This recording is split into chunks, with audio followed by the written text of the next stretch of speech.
Hello दोस्तों, GK GS के महत्वपूर्ण प्रश्नों के क्लास में आपका स्वागत है। चलिए स्टार्ट करेंगे आज का पहला प्रश्न। अभिक्रियाशीलता के आधार पर बढ़ते क्रम में व्यवस्थित कीजिए। हमें बढ़ते क्रम में व्यवस्थित करना है, यानी कि चलिए देख लेते हैं, यानी कि कम से अधिक की ओर चलना है। किससे ओर चलना है? तो कम से अधिक की ओर, अधिक की ओर। ऑप्शन देखते हैं। ए है में है सोना, फिर कॉपर, फिर आयरन और फिर जिंक यानी कि जस्ता। तो ऑप्शन नंबर ए ही हो जाएगा इसका राइट आंसर। किसके आधार पर? तो अभिक्रियाशीलता के आधार पर। ठीक, वहीं अगर बात करें तो आप बारी बारी से लिख भी सकते हैं। क्या लिख सकते हैं कि सोना। आपका बाबू सोना नहीं जी, सोना यानी कि गोल्ड की बात हो रही है। अगर इसके संकेत की बात करें तो ए यू से सूचित किया जाता है।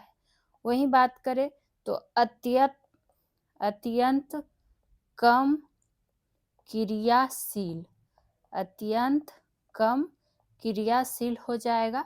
यानी कि इसमें एक पॉइंट आप और ये लिख सकते हैं कि यह नोबल मेटल, कौन मेटल? तो नोबल मेटल है और आसानी से प्रतिक्रिया क्या है? नहीं करता है। तो ये साथ ही साथ नोट डाउन करते हुए आपको चलना है। आगे की बात करें तो कॉपर है। क्या है? कॉपर। तो कॉपर को किससे सूचित किया जाता है? तो Cu से सूचित किया जाता है। ठीक है, ये भी क्या हो जाएगा इसके बाद? कम क्रियाशील, यानी कि कम से अधिक की ओर हमें ये अरेंज करना था, चूंकि बढ़ते क्रम में बोला गया था। वहीं इसके बाद आएगा आयरन की बात हुई है। आयरन जिसको Fe से सूचित किया जाता है, यानी कि मध्यम क्रियाशील हो गया। ठीक, और लास्ट में क्या हो जाएगा? जिंक यानी कि जस्ता की बात हो रही है, जिसको Zn से सूचित किया जाता है, अधिक क्रियाशील। तो ये क्रम हमें दर्शाना था। चलिए दूसरे प्रश्न पर देख लेते हैं कि दूसरा प्रश्न क्या पूछा जा रहा है। विपरीत लक्षणों के संकेतक जोड़ों को क्या कहा जाता है? तो ध्यान रखिएगा, इसको कहा जाता है अलील। तो ऑप्शन नंबर बी, इस तरह से एलील लिखाएगा, एलील, ये है इसका सही शब्द। ठीक, कहीं कहीं पे आंसर आपको जीन भी मिलेगा, लेकिन अगर आपको इन दोनों में से कोई चूज करना हो तो ध्यान रखिएगा एलील ही इसका राइट आंसर होता है। चूंकि जो एलील है, अगर इसकी बात आई है तो ध्यान होना चाहिए कि एक ही जीन के अलग अलग प्रारूपों को, किसको? प्रारूपों को क्या करता है? दर्शाता है। और किसी विशेष लक्षण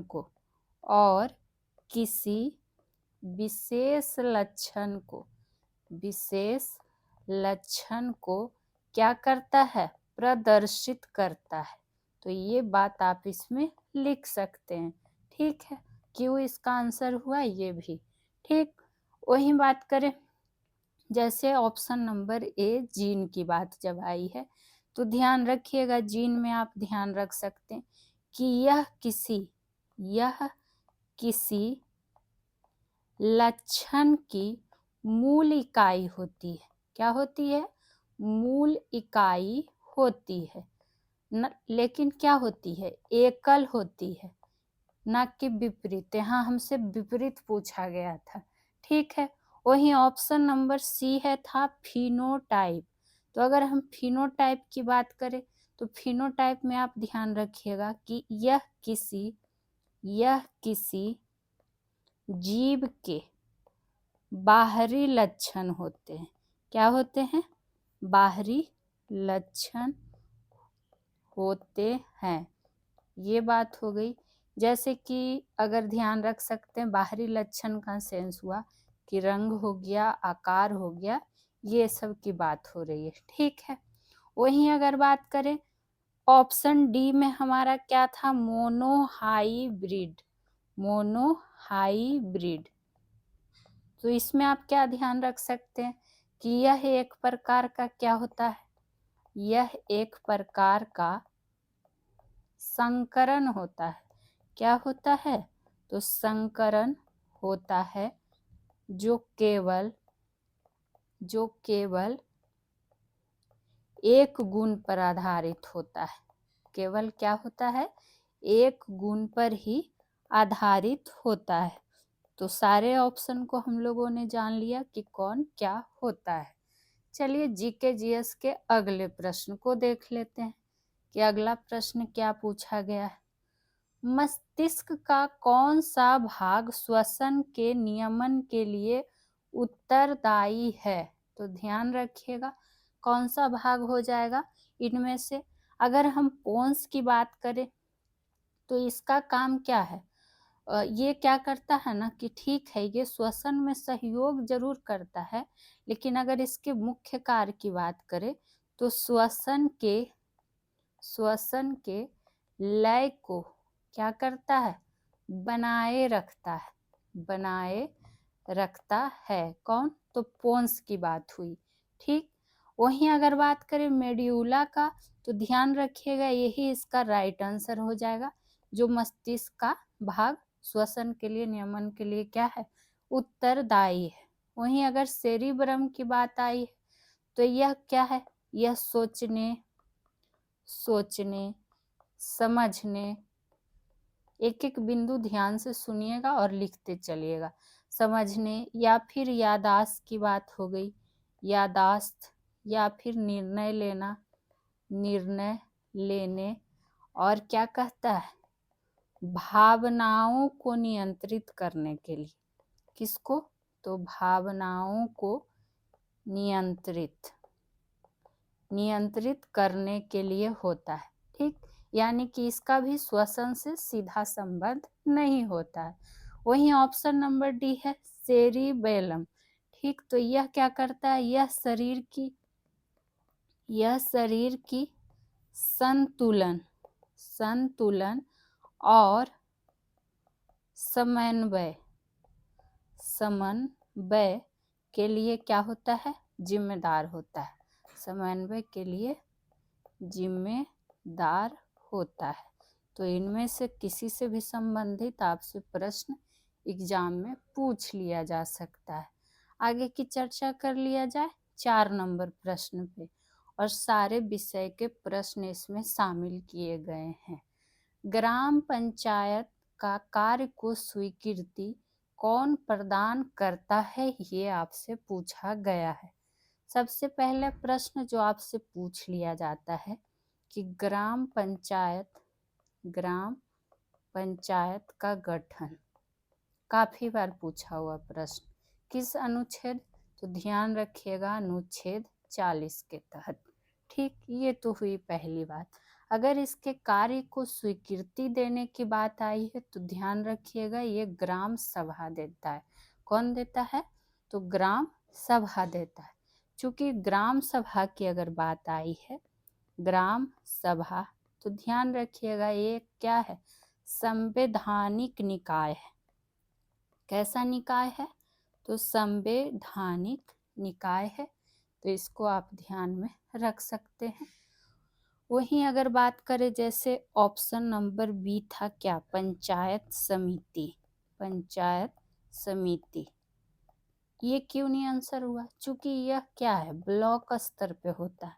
क्या होता है, ब्लॉक स्तर पर होता है और सीधे ग्राम पंचायत के कार्यों की स्वीकृति नहीं देता है। उसी तरह से अगर बात करें जिला परिषद की, तो ध्यान रखिएगा यह जिला स्तर का संस्था हो जाता है। जिला स्तर की क्या है, संस्था है। इसका काम क्या रहता है कि इसका कार्य की अगर हम बात करें, ये आपको गांव से भी पता होगा, ये सब पोस्ट के बारे में आप खुद अपने गांव में देखते होंगे। तो इसका कार्य क्या होता है कि पूरे जिले को, किसको, पूरे जिले की निगरानी करना होता है, निगरानी करना। तो ये बात भी इसमें आप लिख सकते हैं, ठीक। और लास्ट क्या था, ऑप्शन डी, जिला पंचायत सचिव। देखिए हर एक ऑप्शन को क्लियर करते हुए हम चल भी रहे हैं। जिला पंचायत सचिव, तो इसमें आप ध्यान रखिएगा कि यह एक क्या है, प्रशासनिक अधिकारी होता है। कैसा अधिकारी, तो प्रशासनिक अधिकारी, प्रशासनिक अधिकारी होता है। तो निर्णय लेने का अधिकार इसको नहीं होता है, यानी कि ये किससे, ग्राम पंचायत के कार्य को स्वीकृति प्रदान नहीं करता है। अब आ जाएंगे 5 नंबर प्रश्न पे। देखिए 5 नंबर प्रश्न क्या है, कांगतू चोटी किस हिमालय का भाग है, ये आपसे पूछा जा रहा है। तो ध्यान रखिएगा जो कांगतू चोटी है ये अरुणाचल हिमालय का भाग हो जाएगा।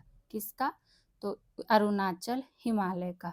उसी तरह से उत्तराखंड हिमालय जो है ये कहाँ स्थित होता है, कहाँ स्थित है, तो उत्तराखंड में स्थित है।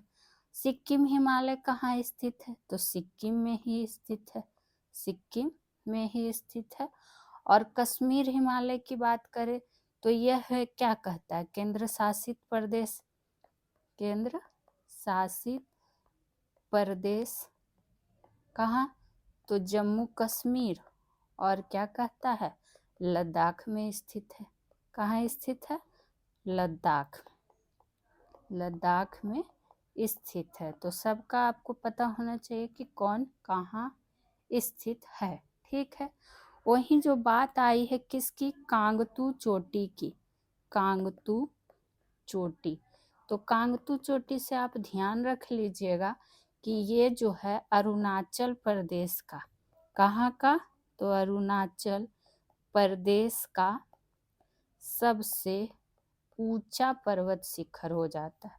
क्या हो जाता है, सबसे ऊंची चोटी या ऊंचा पर्वत शिखर, किसी तरह से भी आप लिख ले सकते हैं। चलिए आगे की प्रश्न को देख लेते हैं। निम्नलिखित में से कौन सा व्यक्तित्व फोटॉन गैस के सिद्धांत के विकास से जुड़ा है, तो ध्यान रखिएगा इन सारे ऑप्शन में जो इससे संबंधित हो जाएंगे वो हो जाएंगे सत्येंद्र नाथ बोस। कौन हो गए, सत्येंद्र नाथ बोस। वहीं बात करें कि इन्होंने अपना जो शोध पत्र है, शोध पत्र यानी जो खोज किया इन्होंने, किसको भेजा, अल्बर्ट आइंस्टीन को, अल्बर्ट आइंस्टीन को भेजा था, ठीक है। जिन्होंने इसके महत्व को क्या किया, समझा, और उसी मतलब इनके काम को आगे बढ़ाया, किसने, आइंस्टीन ने। और जाके क्या किया, बोस आइंस्टीन, बोस आइंस्टीन के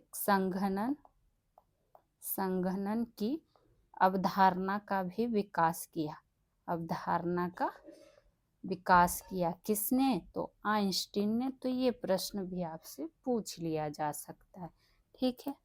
आगे की चर्चा कर लेते हैं। 7वां नंबर प्रश्न, इंक्विजिशंस क्या थी, ये आपसे पूछा जा रहा है। तो ध्यान रखिएगा ये क्या थी, तो एक रोमन कैथोलिक संस्था। ऑप्शन नंबर ए हो गया इसका राइट आंसर। सारे विषय के आपके प्रश्न शामिल किए गए हैं। वहीं अगर बात करें तो इंक्विजिशन की जो शुरुआत की अगर हम बात करें तो ये 12वीं सदी में हुई थी, 12वीं सदी में, ठीक। ये बात आपको क्या करना है, ध्यान में रख लेना है, पूछ लिया जाता है। वहीं अगर बात करें कैथोलिक की चर्चा आई है, तो कैथोलिक, कैथोलिक नियंत्रण में आप क्या ध्यान रख सकते हैं कि यह संस्था जो थी, यह संस्था पूरी तरह से, पूरी तरह से क्या थी, रोमन कैथोलिक चर्च के अधीन थी, अधीन थी। यानी कि इसका उद्देश्य की अगर हम बात कर ले तो इसका उद्देश्य था कि धर्म की शुद्धता बनाए रखना, धर्म की शुद्धता को क्या करना, बनाए रखना, यही इसका मेन मोटिव था। तो सारे बिंदु को आप भी नोट डाउन करते हुए आगे की ओर बढ़ेंगे। 8 नंबर प्रश्न, और उससे पहले आप लोग से बता दें कि जो भी बिहार शिक्षक भर्ती की तैयारी करते हैं वो जीके जीएस के महत्वपूर्ण प्रश्नों के सॉल्यूशन के लिए solution by PJ channel subscribe कर लीजिएगा। बाकी आपको क्लास अच्छी लगी तो लाइक अभी कर दिया करें, साथ ही साथ आप वीडियो को शेयर कर दीजिए अपने दोस्तों के ग्रुप में, और क्या कहता है एक कमेंट आप लोग जरूर किया करें कि आपको क्लास कैसी लगती है, या फिर इस क्लास से संबंधित कोई प्रश्न हो, कोई सुझाव हो तो वो आप दे सकते हैं। बाकी ये सब आप लोग खुद देख लीजिएगा। चलिए आगे के प्रश्न को देख लेते हैं। जर्मनी को आर्थिक संकट से निकलने के लिए अमेरिकी सरकार ने कौन सी योजना बनाई थी, ये आपसे पूछा जा रहा है। तो ध्यान रखिएगा वो योजना था डॉक्स योजना। कौन सा योजना, तो डॉक्स योजना। डॉक्स योजना का मतलब ध्यान रखिएगा कि जब प्रथम विश्व युद्ध के बाद क्या हुआ था कि जर्मनी पर भारी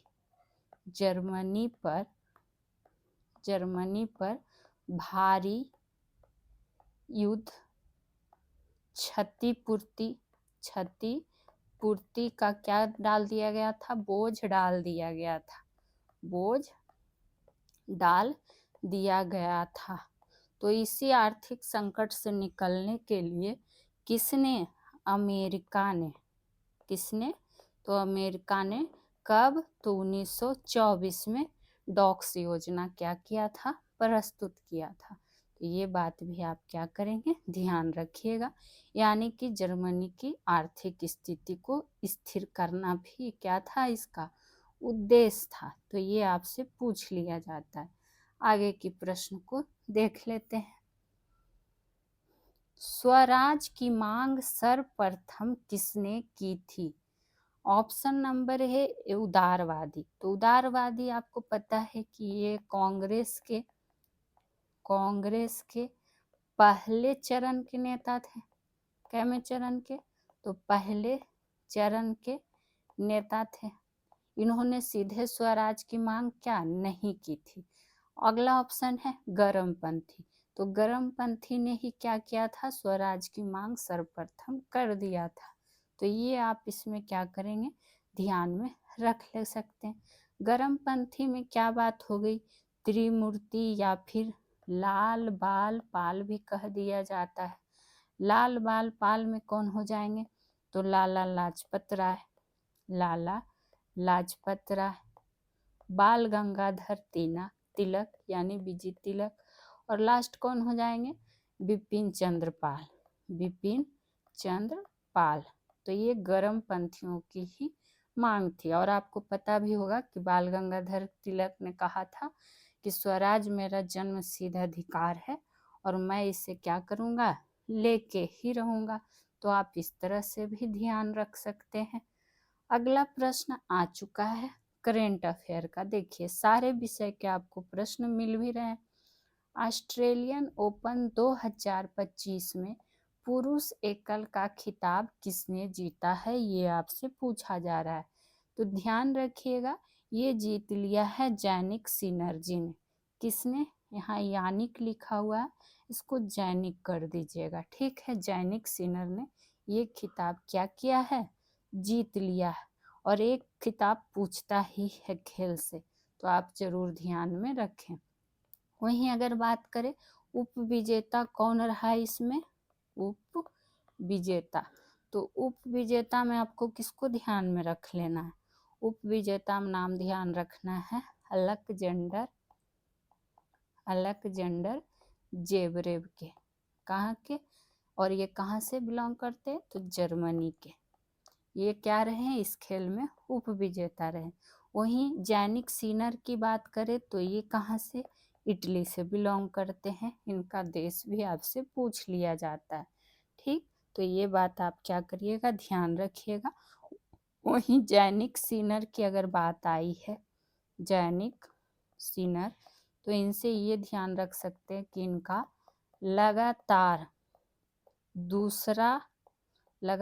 दूसरा ऑस्ट्रेलियन ओपन खिताब था। ठीक, तो ये पॉइंट आपके लिए महत्वपूर्ण हो सकता है। चलिए आगे के प्रश्न को देख लेते हैं कि अगला प्रश्न आपसे क्या पूछा जा रहा है। हाल ही में सीमा सुरक्षा बल यानी कि बीएसएफ ने कौन सा ऑपरेशन शुरू किया है? तो ध्यान रखिएगा, ये भारत पाकिस्तान सीमा पर कौन सा ऑपरेशन शुरू हुआ? तो ऑपरेशन सर्द हवा। ठीक, तो ये जरूर ध्यान रखिएगा। इसका अगर हम उद्देश्य की बात करें कि उद्देश्य क्या है, तो उद्देश्य है कि सर्दी के मौसम में घुसपैठ या फिर अवांछनीय गतिविधियों को क्या करना? रोकना। तो कभी कभी आपसे उद्देश्य ही पूछ लिया जाता है। ठीक, वहीं अगर बात करें तो यह ऑपरेशन जो है, ध्यान रखिएगा, ऑपरेशन सर्द हवा की अगर बात हो रही है तो यह ऑपरेशन जो है आम तौर पर कब? तो गणतंत्र दिवस के आसपास क्या कहता है? 1 सप्ताह तक चलता है। कितने सप्ताह तक? तो 1 सप्ताह तक चलता है। ये बात नोट डाउन कर सकते हैं। हालांकि जो बीएसएफ है ये गर्मी में अगर बात करें तो ये ऑपरेशन गर्म हवा भी आयोजित करता है। तो ये भी आप क्या करेंगे? ध्यान में रख लेंगे। आगे की चर्चा कर लेते हैं 12वां नंबर प्रश्न पे। जनवरी 2025 में क्वाड विदेश मंत्री की 9वीं विदेश मंत्री स्तरीय बैठक कहाँ आयोजित की गई थी? ये आपसे पूछा जा रहा है।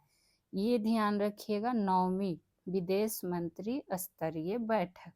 ठीक, तो ये जो हुआ था कहाँ? तो वाशिंगटन डीसी में, यानी अमेरिका का वाशिंगटन डीसी। क्वाड की बात आई है तो क्वाड में शामिल देश भारत, जापान, ऑस्ट्रेलिया, ये भी पूछ लिया जाता है कि किस देशों का समूह है। और कौन?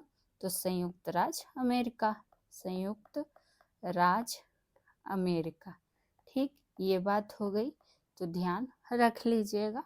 वहीं बात करें कि इसका जो आयोजन है, अगर बात करें कि इसकी मेजबानी किसने की थी, ये भी आपसे एक प्रश्न पूछ लिया जा सकता है। तो मेजबानी किया था मार्को रूबियो ने। किसने? तो मार्को रूबियो ने, जो कि कौन? तो अमेरिका का विदेशी मंत्री।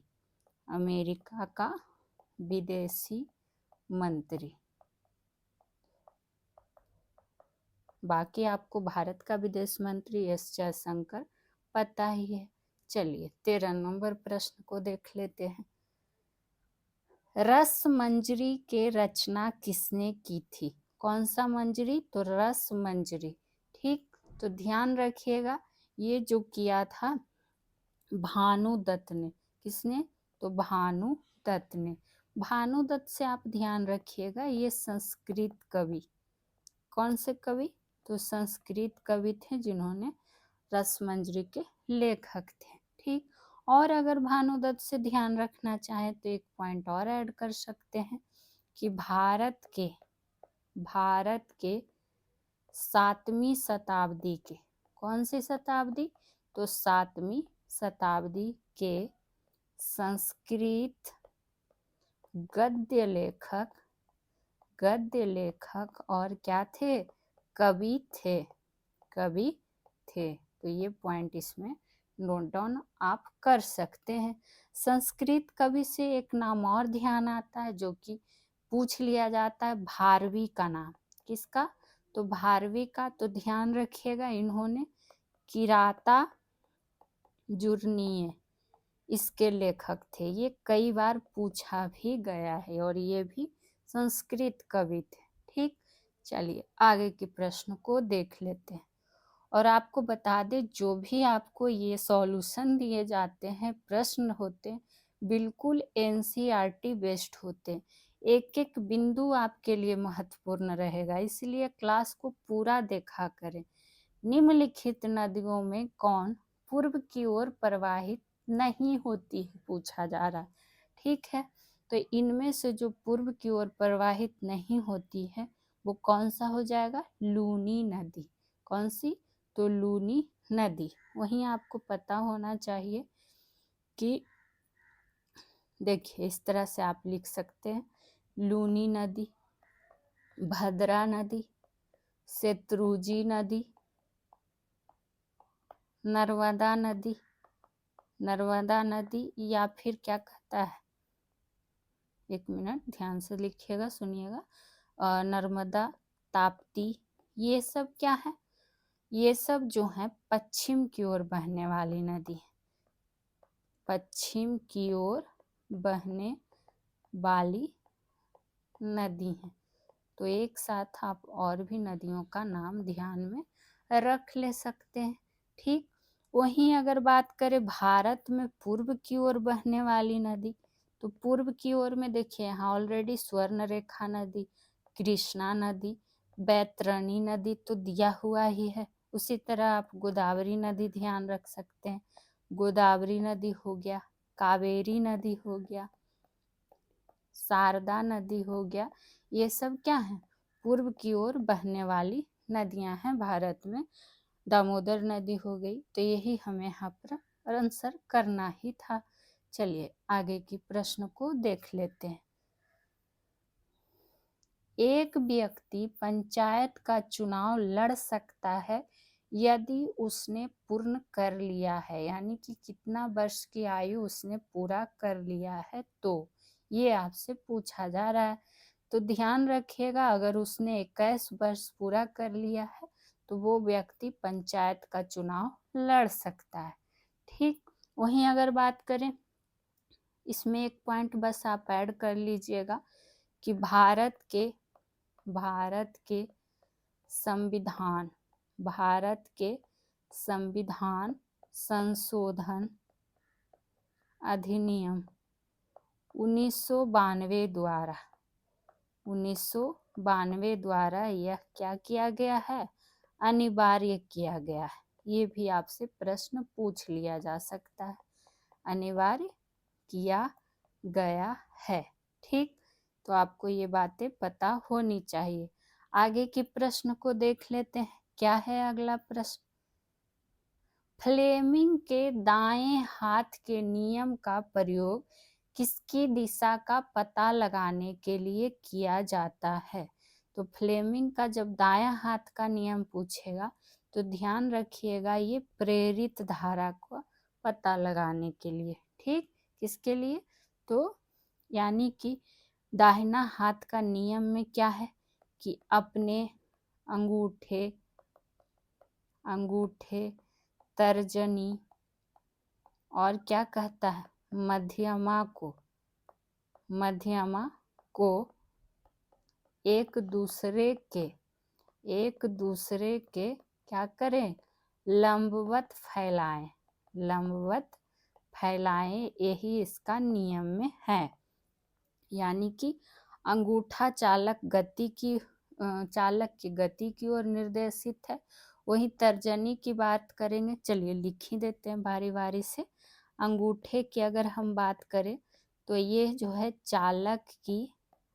चालक की गति की ओर निर्देशित है। ठीक, अगर वही तर्जनी अंगुली की बात करें तो ध्यान रखिएगा ये चुंबकीय क्षेत्र की दिशा, चुंबकीय क्षेत्र की दिशा को निर्देशित करता है, यानी दिशा में निर्देशित करता है। और लास्ट क्या था, मध्यमा। तो ये किसी चालक में प्रेरित धारा की दिशा। हालांकि जो प्रश्न है यहाँ पर ऑप्शन के अकॉर्डिंग यही हो जाएगा, प्रेरित धारा। और इसका वाम हस्त भी नियम है, यानी कि बायां हाथ का नियम, लेकिन यहाँ दायां पूछा गया था तो उसी पे डिस्कस कर लिए। रैयतवाड़ी व्यवस्था सर्वप्रथम कहाँ लागू की गई, कहाँ लागू की गई ये आपसे पूछा गया है। ठीक, तो ध्यान रखिएगा ये मद्रास में। कहाँ, तो मद्रास में। आपको ये भी पता होना चाहिए कि रैयतवाड़ी व्यवस्था का जनक पूछ लिया जाता है, तो वो थे थॉमस मुनरो। कौन मुनरो, तो थॉमस मुनरो। ठीक, वही बात करें और क्या बात करें, इसने 1820 में रैयतवाड़ी व्यवस्था की शुरुआत की थी। इसी तरह ध्यान आता है कौन सा, अस्थाई बंदोबस्त, अस्थाई बंदोबस्त। तो उसका जनक कौन हो जाता है, तो Lord Cornwallis, Lord Cornwallis. Option में आपको सारे मिलेंगे, तो ध्यान रखिएगा। कब, तो 1793 में, ये भी ध्यान रखिएगा साथ ही साथ। अब बचा एक कौन, महालवाड़ी, महालवाड़ी बंदोबस्त। अगर इसका जनक या इसका शुरुआत किसने किया था, तो ध्यान रखिएगा कि ये 1822 में अंग्रेज होल्ट मैकेंजी ने, किसने, होल्ट मैकेंजी ने। हो सके आपसे मिलान के रूप में ही पूछ लिया जाए कि कौन किसका जनक था, तो ध्यान होना चाहिए ना। 18 नंबर पे चर्चा कर लेते हैं। और फिर से एक बार ये आप लोगों के लिए जानकारी लगा दी गई है, तो आप लोग जाके सारी चीज़ें चेक जरूर कर लेंगे। और हाँ, सॉल्यूशन बाय पीजे सब्सक्राइब कर लीजिएगा। आप खुद देखिए कि एक प्रश्न में आपको कितनी सारी डिटेलिंग दी जाती है, और वो भी बिल्कुल अच्छे से, ताकि आप अच्छे से नोट डाउन भी कर सकें। तो हमारी अगर मेहनत पसंद आती है तो प्लीज़ क्लास को लाइक भी कर दीजिए, साथ ही साथ शेयर कर दीजिए, और एक कमेंट जरूर किया करें। आपके कमेंट से हमें मोटिवेशन जरूर मिलती है। तो आपका बस सपोर्ट चाहिए, बाकी आपको जो भी बिहार शिक्षक भर्ती की तैयारी कर रहे हैं उनको रेगुलर क्लासेस मिलती रहेंगी। कांग्रेस का दूसरा अधिवेशन, ध्यान दीजिएगा, दूसरा पूछा जा रहा है, जिसकी अध्यक्षता दादा भाई नौरोजी ने की थी। तो ये कौन सा हो जाएगा, कलकत्ता अधिवेशन, जिसकी अध्यक्षता दादा भाई नौरोजी ने 1886 में किया था। ठीक, तो ये बात ध्यान रख सकते हैं। दादा भाई नौरोजी, दादा भाई नौरोजी, जिनको ग्रैंड ओल्ड, ये भी प्रश्न पूछ लिया जाता है, grand old man of India के नाम से भी जाना जाता है, यानी कि भारत के वयोवृद्ध पुरुष के रूप में। ठीक, इनकी एक पुस्तक पूछ ली जाती है, poverty and un-British rule in India. आप कोई भी एग्जाम की तैयारी करेंगे ना, तो जीके जीएस आपको काम ही देगा, क्योंकि जीके जीएस का सिलेबस लगभग अधिकांश एग्जाम का तो सेम ही होता है। वहीं आपको पता होना चाहिए कि ये क्या कहता है, अगर पूछ ले भारतीय राष्ट्रीय कांग्रेस के क्या कहता है, स्थापक या फिर संस्थापक, तो कौन हो जाएंगे, एओ ह्यूम। हालांकि ये सब चीज़ें हम लोग कई बार पढ़ भी चुके हैं। आपको यहाँ पर कमेंट बॉक्स में एक आंसर बताना है इस प्रश्न का, उसके बाद हम अभी आगे के प्रश्न को भी देखेंगे। आपके लिए प्रश्न है कि आपको बताना है क्या, कि मद्रास अधिवेशन का वर्ष बताना है, प्लस उसकी अध्यक्षता किसने की थी, ये आपको कमेंट बॉक्स में आंसर देना है। तो आशा करते हैं आप लोग जवाब भी देंगे। आएंगे 19 नंबर प्रश्न पे। पीके थुंगन समिति किससे संबंधित है? कौन सी समिति? पीके थुंगन। तो ध्यान रखिएगा ये पंचायती राज से संबंधित है। इसका गठन की अगर हम बात करें तो 1988 में किया गया था स्थानीय स्वशासन को मजबूत करने के लिए। तो इसमें और कुछ है नहीं, बस इतना ध्यान रख लीजिएगा। आगे की चर्चा कर लेते हैं। निम्नलिखित में से कौन सा दर्रा उसके स्थान से सुमेलित नहीं है, पूछा जा रहा है। नहीं है, ध्यान देना है। बात आई है नाथुला दर्रा, जो कि सिक्किम से, तो सही दिया हुआ है। वहीं सिपकिल्ला दर्रा जो कि हिमाचल प्रदेश से, तो सही है। जो जिला दर्रा जम्मू कश्मीर दिया है, जो कि गलत है, तो ऑप्शन नंबर सी होगा इसका राइट। वही माना दर्रा उत्तराखंड से ही संबंधित हो जाएगा। अगर जो जिला दर्रा जम्मू कश्मीर से नहीं है तो आपको पता होना चाहिए ये लद्दाख की जास्कर श्रृंखला में क्या है, स्थित है। ठीक, तो ये बात आपको ध्यान होना चाहिए। सिक्किम की बात आई है तो सिक्किम में आप ध्यान रख सकते हैं नाथुला दर्रा, जो बार बार एग्जाम में पूछ लिया जाता है। एक ध्यान रख लीजिएगा जेलेपला दर्रा। जेलेपला दर्रा गिने चुने नाम है, रिपीट होते हैं। वही बात करें अगर हिमाचल प्रदेश में तो एक तो हो गया सिपकिल्ला दर्रा। सिपकिल्ला दर्रा। एक और ध्यान रख लीजिएगा रोहतांग दर्रा। रोहतांग दर्रा। ठीक, उसी तरह से अगर बात करें एक अरुणाचल प्रदेश का ध्यान रख सकते हैं। कौन सा? ध्यान रखिएगा इसमें दिपुला दर्रा और क्या कहता है लीखा पानी दर्रा, पूछ लिया जाता है। बाकी उत्तराखंड का तो कई बार बताए हैं, माना दर्रा और भी कई सारे दर्रे। 21 नंबर प्रश्न को देख लेते हैं। निम्नलिखित में से किस मिट्टी की नमी धारण करने की क्षमता बहुत उच्च है या फिर अधिक है? तो ये कौन सी मिट्टी हो जाएगी? काली मिट्टी। काली मिट्टी कहने का सेंस हुआ कपासी मिट्टी। कपासी मिट्टी, रेगुर मिट्टी, ये सब इसके अन्य नाम है। ठीक, वहीं अगर बात करें इसको कहीं कहीं पे नियमित मिट्टी भी लिख देगा। कौन सा मिट्टी? तो नियमित मिट्टी भी। हालांकि अगर बात करें काली मिट्टी की तो आपको पता होना चाहिए कि दक्कन के पठार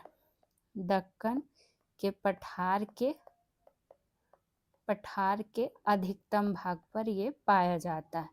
अधिकतम भाग पर क्या है? पाया जाता है। जिसमें अगर बात करें तो महाराष्ट्र का कुछ भाग, गुजरात, आंध्र प्रदेश, कर्नाटक का भी कुछ भाग क्या है? शामिल है। तो ये बात आपको पता भी होगी, कई बार हम पढ़ा भी चुके हैं। और अगर हम बात करें तो इसमें और ध्यान रख लीजिएगा कि गोदावरी और कृष्णा नदियों, गोदावरी और कृष्णा नदी के ऊपरी भागों